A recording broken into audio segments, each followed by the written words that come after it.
Praktisi hukum Nicholas Johan Kilikili yang merupakan mantan preman di Tanah Abang menceritakan momen saat dirinya jadi tangan kanan Ketua Umum Grip Jaya, Hercules Rosario de Marsal.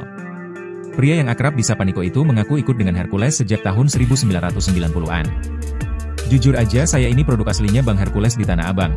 Jadi dari Bang Hercules dapat jatah Rp500 perak, saya udah nongkrong di sana, kata Niko dikutip di YouTube Nusantara TV, Kamis, 8 Mei 2025. Niko menegaskan bahwa tidak semua organisasi masyarakat, ormas, merupakan preman. Hercules sudah tidak lagi menjadi preman. Hercules mantan preman cocoknya, saya mantan preman juga, kata dia.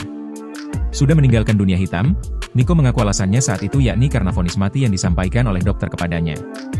Menurut Niko, anak-anak yang jadi preman di jalanan itu dikarenakan masalah ekonomi.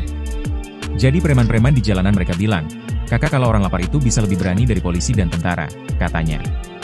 Niko juga menjelaskan kalau komunitas preman memiliki rasa solidaritas dan kekeluargaan yang sangat tinggi. Saat bergabung dengan Hercules di Tanah Abang, Niko ternyata memiliki peranan penting sebagai tangan kanannya. Diakui Niko, saat itu mereka membekali diri dengan senjata tajam bahkan senjata api. Seringkali ada operasi gabungan, jadi mereka datang tiba-tiba sering razia senjata. Saya bawa samurai, terkadang bawa pistol juga, pada saat itu, katanya sambil tertawa.